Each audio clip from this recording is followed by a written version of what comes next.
ठीक है जी, अब आपके पास क्वेश्चन है कि मैक्सिमम ऑफ, आपको फंक्शन दिया है मैक्सिमम ऑफ 1 माइनस एक्स 2 और x प्लस 1, ये कॉन्टिन्यूस है, डिफरेंशियबल है, किस किस पॉइंट पे कॉन्टिन्यूस है, किस किस पॉइंट पे डिफरेंशियबल है, ये ठीक है। मैक्सिमम ऑफ दिस थिंग मतलब इन तीनों का हमने मैक्सिमम वाली वैल्यू उठानी है। तो पहले हम तीनों ग्राफ प्लॉट कर लेते हैं कि कैसे होंगे। देखो 1 माइनस एक्स का ग्राफ, अगर x की वैल्यू 0 पुट करते हो, ये इसको y equal to 1 minus x रखो, x की वैल्यू 0 पुट करते हो तो y की वैल्यू कितनी आती है 1, x की वैल्यू 0 पुट करोगे तो y की वैल्यू आई 1, ठीक है। अगर x की वैल्यू y की वैल्यू 0 पुट करोगे तो x की वैल्यू कितनी आई 1, तो दैट मीन्स ये वाली लाइन है आपके पास, ठीक है। ये पॉइंट कौन सा है 0,1, ये पॉइंट कौन सा है जी 1,0, ठीक है। ये इस तरह से आपके पास कुछ लाइन आ गई। दूसरी लाइन क्या है y is equal to 2, y is equal to 2 मतलब कुछ यहाँ पे आपके पास स्ट्रेट लाइन आ गई y इज इक्वल टू 2 वाली, तो ये वाला पॉइंट जो है वो कौन सा हो जाएगा, ये लाइन कौन सी थी y is equal to 1 minus x, अगर y की वैल्यू 2 है तो ये पॉइंट कौन सा हो जाएगा, ये आपका 2 is equal to 1 minus x, तो x की वैल्यू कितनी आ गई 1 minus 2 that is minus 1, sorry I must be doing something wrong,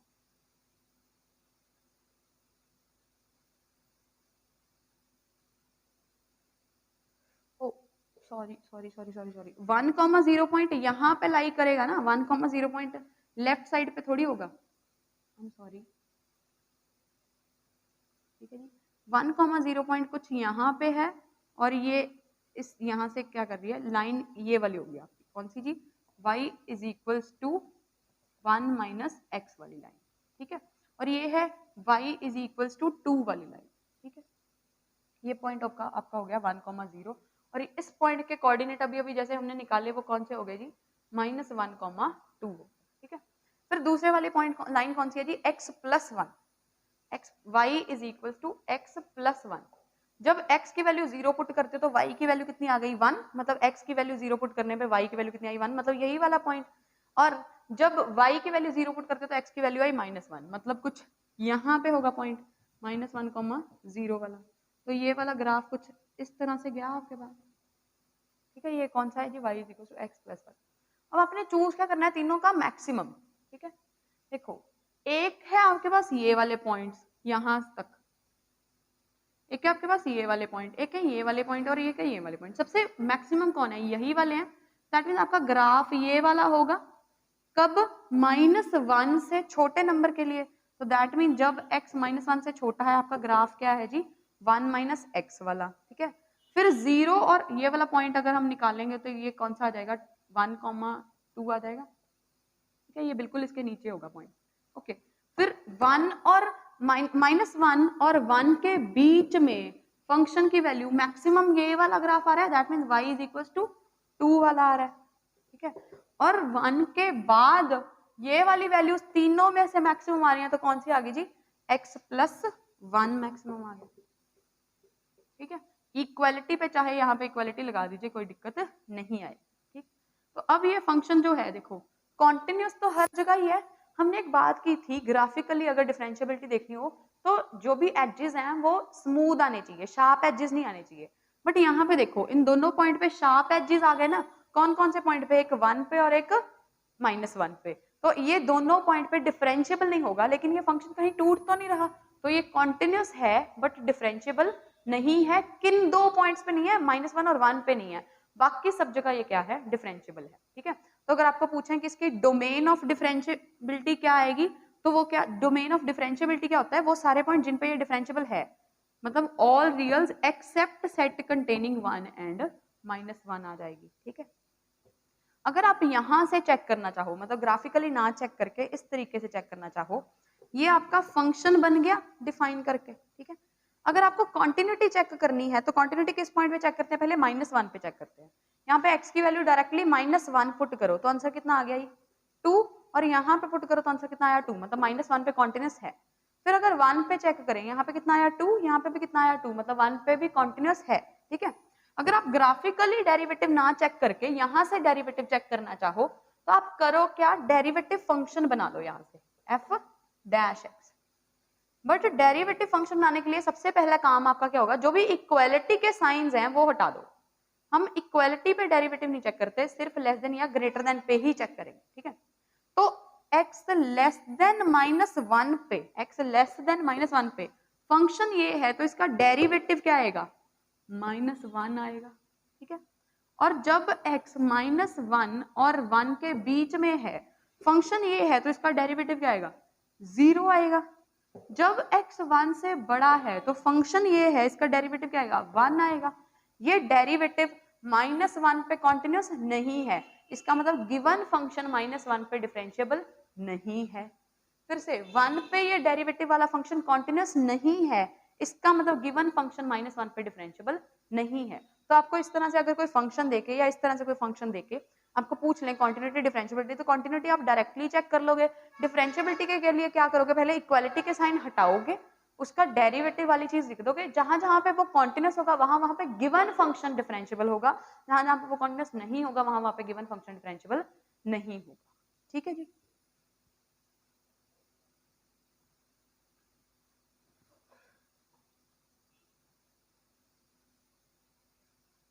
okay, next है एक बहुत ही इंपॉर्टेंट क्वेश्चन। आपको एक क्वेश्चन दे दिया कि फंक्शन डिफाइन किया हुआ है x is equal to f of x is equal to x into sine 1 by x when x is non zero and 0 when x is equals to 0। ये इस तरह से आपको फंक्शन डिफाइन कर दिया और ऑप्शन आपको बोली है कि f of x is continuous at 0, continuous तो है but not differentiable, but differentiable नहीं है एट 0, ठीक है। सेकेंड पॉइंट है f of x is differentiable at x is equal to 0, ठीक है। Third point, f of x is not continuous, continuous नहीं है but limit x approaches to 0 f of x exist, ये limit exist करती है। Fourth option मान लीजिए आपको दे दी कि limit x approaches to 0 f of x exist ही नहीं कर रही, ये एग्जिस्ट ही नहीं कर रही, ठीक है। अच्छा, जब x 0 के पास जाएगा तो ये 0 इंटू बाउंडेड फंक्शन है, कितना आया 0, मतलब ये इसकी लिमिट कितनी आई 0, लिमिट भी 0 है, फंक्शन पे वैल्यू भी कितनी है 0, तो ये फंक्शन कॉन्टिन्यूस तो है। कॉन्टिन्यूस अगर है तो ये ऑप्शन और ये ऑप्शन तो आपकी कैंसिल हो गई। अब बस आपने चेक करना है कि ये या तो डिफरेंशिएबल नहीं है या फिर डिफरेंशिएबल है, ठीक है। डिफरेंशिएबिलिटी के लिए हमने क्या बोला कि कब होता है डिफरेंशिएबल, अगर लिमिट h अप्रोचेस टू 0, अगर a पॉइंट पे डिफरेंशिएबिलिटी चेक करनी है, limit h approaches to 0 f of a plus h minus f of a upon h ये एग्जिस्ट कर जाए आपका तो डिफरेंशिएबल होता है, अदरवाइज नहीं होता, ठीक है।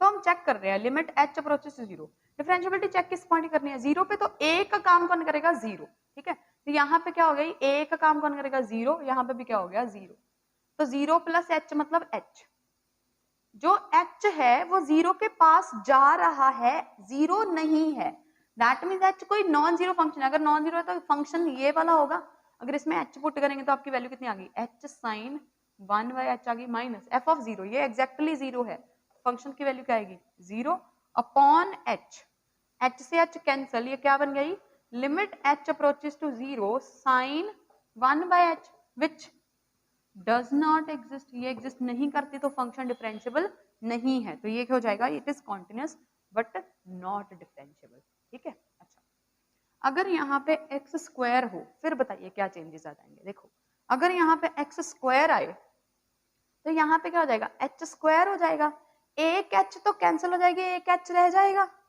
और अगर अब आप इसकी लिमिट निकालोगे वो क्या आ गया, 0 आ गया, क्यों, क्योंकि 0 इंटू बाउंडेड फंक्शन क्या हो गया 0। अब क्या हो गया, ये डिफरेंशिएबल, अगर एक्स स्क्वायर करते हैं तो ये फंक्शन डिफरेंशिएबल है, ठीक है, ऐसे ही। अच्छा, एक और बात, अगर यहाँ पे 3/2 हो, मतलब 1 से बड़ा कोई भी नंबर हो, ठीक है, 1 से अगर बड़ा नंबर है तो यहाँ पे क्या आ जाएगा, ये 3/2, यहाँ पे एक पावर कैंसिल होके 1/2 बच जाएगा, फिर भी ये 0 के पास जा रहा है, ये कोई बाउंडेड फंक्शन है, आंसर अभी भी कितना आएगा 0 आएगा। दैट मीन्स अगर 1 से कोई बड़ा नंबर लेते हो तो फिर क्या आ जाता है, डिफरेंशिएबल आ जाता है, ठीक है। अच्छा, अगर 1 से कोई छोटा नंबर लेते हो, मान लो 1/2 लेते हो, ठीक है, फिर यहाँ पे h की वैल्यू कितनी आएगी 1/2, तो कट कटा के नीचे आपके पास क्या बचेगा, साइन 1/h ओवर h की पावर 1/2, अभी भी इसकी लिमिट एग्जिस्ट नहीं कर रही, इनफाइनाइट आ रही है, तो लिमिट इनफाइनाइट आ रही है, दैट मीन्स ये डिफरेंशिएबल नहीं है।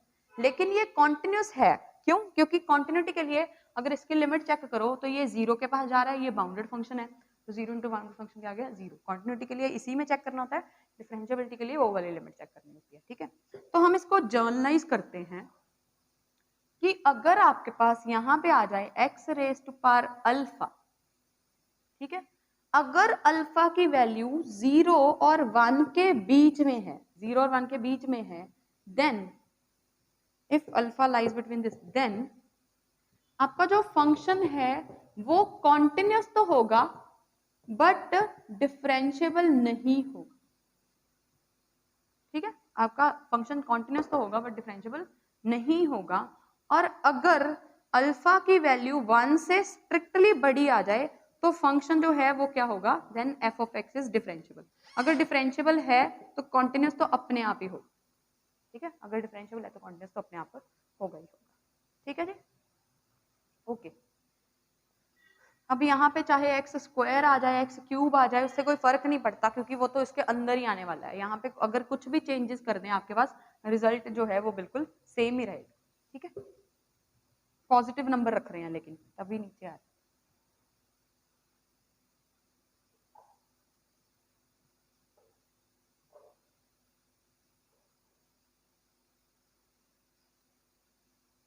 ठीक है जी, नेक्स्ट हम लोग डिस्कस कर लेते हैं एक बारी कि अगर आपके पास अननोन पैरामीटर बोल दें डिफरेंशिएबिलिटी चेक करने के लिए, ठीक है। मान लीजिए आपके पास क्वेश्चन आपको दे दिया कि f of x is equals to a x square plus b when x is greater than 0, x square when x is less than और इक्वल्स टू 0, ठीक है। और आपको बोला है कि इसके पैरामीटर्स फाइंड आउट करो such that given function is differentiable, differentiable है एट 0। देखो अगर फंक्शन डिफरेंशिएबल है तो कॉन्टिन्यूस तो अपने आप ही हो गया, अगर फंक्शन डिफरेंशिएबल है तो कॉन्टिन्यूस तो होगा ही होगा, ठीक है। Differentiability implies continuity but continuity doesn't implies differentiability। और एक और बात, अगर आपके पास कुछ ऐसा हो कि P implies Q statement, then Q जो है वो नेसेसरी है, नेसेसरी कंडीशन है फॉर P। मतलब अगर P होगा तो नेसेसरली ट्रू है कि Q होगा ही होगा, तो Q जो है वो नेसेसरी कंडीशन है, ठीक है। और हम कह रहे हैं कि अगर P होगा तो Q पक्का होगा, मतलब P का होना सफिशिएंट है Q के होने के लिए, तो Q क्या होगी? आपकी सफिशिएंट कंडीशन होगी। मतलब अगर आपके पास P इंप्लाइज Q स्टेटमेंट है तो P आपकी सफिशिएंट कंडीशन होती है और Q आपकी नेसेसरी कंडीशन होती है। अगर if and only if result हो तो ये नेसेसरी एंड सफिशिएंट कंडीशन हो जाती है, ठीक है। अब आपके पास यहाँ पे क्या है? डिफरेंशिएबिलिटी इंप्लाइज कॉन्टिन्यूटी, तो डिफरेंशिएबिलिटी सफिशिएंट कंडीशन है for continuity and continuity is necessary for differentiability, ठीक है जी। बट ऑपोजिट कन्वर्स ट्रू नहीं, ओके। अब यहाँ पे आ जाओ, आपको बोला हुआ है कि डिफरेंशिएबल बताना है, डिफरेंशिएबल है तो कॉन्टिन्यूस तो अपने आप ही है, कॉन्टिन्यूस है मतलब लिमिट और वैल्यू जो है वो सेम आएगी। 0 पे इसकी वैल्यू कितनी आ रही है? 0। 0 पे इसकी लेफ्ट हैंड लिमिट कितनी आ रही है? 0। 0 पे राइट हैंड लिमिट कितनी आ रही है? b आ रही है, इसका मतलब b की वैल्यू पक्का क्या होगी? 0। एक पैरामीटर तो निकल गया। दूसरा क्या है? इसका डेरिवेटिव। तो हम पहले f डैश x बना लेते हैं, उसके लिए पहले तो इक्वालिटी रिमूव कर दो, ठीक है। इसका डेरिवेटिव क्या आया? 2x when x is less then 0। उसका डेरिवेटिव क्या है जी? 2ax when x is greater than 0, ठीक है। अब 0 पे ये कॉन्टिन्यूस अगर होगा तो गिवन फंक्शन डिफरेंशिएबल होगा। देखो इसकी 0 पे वैल्यू कितनी आई? 0। इसकी 0 पे वैल्यू कितनी आई? 0। मतलब ये कॉन्टिन्यूस है 0 पे, मतलब वो डिफरेंशिएबल है, ठीक है। अब a पे देखो कोई कंडीशन तो नहीं ना आई, मतलब 2ax at x is equals to 0 is equals to 2x at x is equals to 0। a पे कोई कंडीशन लगाए बिना ही ये डिफरेंशिएबल है, इसका मतलब इस फंक्शन को डिफरेंशिएबल होने के लिए b को तो पक्का 0 होना पड़ेगा, a कोई भी रियल नंबर हो सकता है, तो a belongs to any real number, a can be any real number, ठीक है। तो यहाँ से आपके पास पैरामीटर आ गए। अगर यहाँ से a की वैल्यू कुछ आ जाती, मान लीजिए यहाँ पे सिर्फ x होता, अगर यहाँ पे सिर्फ x होता तो फिर आपके पास क्या आता?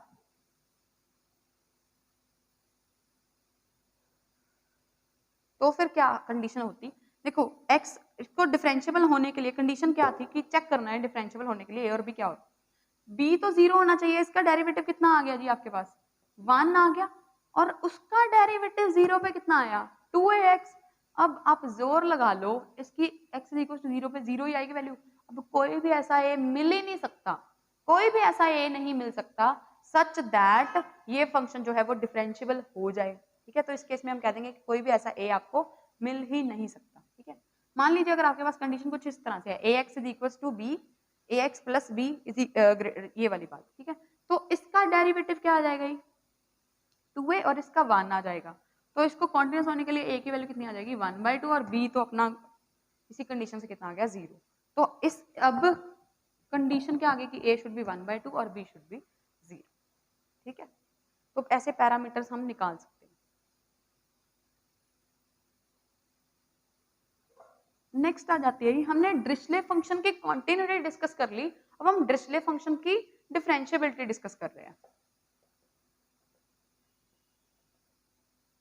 ठीक है।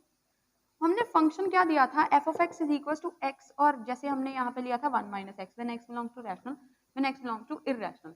तो हमने क्या बोला कि जिन जिन पॉइंट पे ये दोनों इक्वल आते हैं उन पॉइंट पे ये कॉन्टिन्यूस होता है, ठीक है। जिन पॉइंट पे इक्वल नहीं आते उन पे वो कॉन्टिन्यूस नहीं होता। अब डिफरेंशिएबिलिटी की क्या कंडीशन है, जैसे यहाँ से चेक करोगे तो x की वैल्यू 1/2 आई और वो एक ही बार आई है, मतलब रूट्स जो है वो मल्टीपल रूट्स नहीं आए। अगर रूट्स मल्टीपल रूट्स नहीं आते तो फिर वो गिवन फंक्शन जो है वो डिफरेंशिएबल नहीं होता, कहीं भी पॉइंट पे डिफरेंशिएबल नहीं होता, ठीक है। अगर यही यहाँ पे मान लीजिए आपके पास होता है x square is equal to 1 minus x, या x square is equal to 1 plus x, कुछ भी इस तरह से आपको दिया हो, तो यहाँ से या x square is equal to 0 ही लगा लीजिए आप एक बार इजी करने के लिए, ठीक है। तो यहाँ से आपके पास क्या आया x square is equal to 0, तो एक्स की वैल्यू दो वैल्यूज आई हैं, दोनों 0 0, क्योंकि क्वाड्रेटिक इक्वेशन है तो दो रूट्स आएंगे ना, तो ये वैल्यूज कौन सी आई 0 0 आई है, ठीक है। तो ये पहले वाली एक बार अगर 0 आई तो फिर क्या हो गया, गिवन फंक्शन कॉन्टिन्यूस हो गया at x is equal to 0, लेकिन क्योंकि 0 मल्टीपल रूट है तो given function at x is equal to 0 differentiable भी है, ठीक है। पहले वाली 0 ने इसकी कॉन्टिन्यूटी बता दी, दूसरे वाली 0 ने इसकी डिफरेंशिएबिलिटी बता दी, ठीक है। बट डबल डेरिवेटिव एग्जिस्ट नहीं, डबल डेरिवेटिव नहीं होगा क्योंकि दो ही बार आया, ठीक है। अगर यहाँ पे 3 होता तो फिर 3 बार 0 आ जानी थी, ये इसने बता दिया कि पहली बार आया तो कॉन्टिन्यूस है, दूसरी बार आया तो डिफरेंशिएबल है, तीसरी बार आया तो डबल डिफरेंशिएबल है। डबल डिफरेंशिएबल भी डबल डेरिवेटिव भी एग्जिस्ट करता है, 2 टाइम्स डिफरेंशिएबल है ये, ठीक है। तो जितने टाइम अगर वो रूट रिपीट करेगा तो उस पॉइंट पे डिफरेंशिएबिलिटी भी होगी, अगर वो रूट रिपीट नहीं करेगा सिर्फ एक ही बार आएगा तो सिर्फ कॉन्टिन्यूटी होगी, डिफरेंशिएबिलिटी नहीं होगी। अगर वो रूट ही नहीं आया उसका तो कॉन्टिन्यूटी भी नहीं होगी, ठीक है। मान लीजिए अगर आपके पास कुछ इस तरह से आ जाता कि एक्स स्क्वायर और साथ में आ जाता 1 माइनस एक्स, ठीक है। तो x square into 1 minus x is equal to 0, यहाँ से एक्स की वैल्यू क्या आई 0 0 1 आया, 1 सिंगल टाइम आया तो हम कहेंगे 1 पे कॉन्टिन्यूस है, 1 पे डिफरेंशिएबल नहीं है। 0 मल्टीपल रूट आया तो यहाँ पे कॉन्टिन्यूस भी है और डिफरेंशिएबल भी है। तो बस आपने यही चेक करना है, और अगर 1/2 पे पूछे तो 1/2 तो आया ही नहीं ना, तो उस पे तो ना कॉन्टिन्यूस है ना डिफरेंशिएबल है, ठीक है। तो डिफरेंशिएबिलिटी चेक करने के लिए आपने क्या चेक करना है जी, उसके मल्टीपल रूट्स आने चाहिए। क्वांटिटी चेक करने के लिए बस एक बार ही रूट आना उसका इनफ है, ठीक। तो ये हो गया डिरिचले फंक्शन के बारे में, ठीक है जी।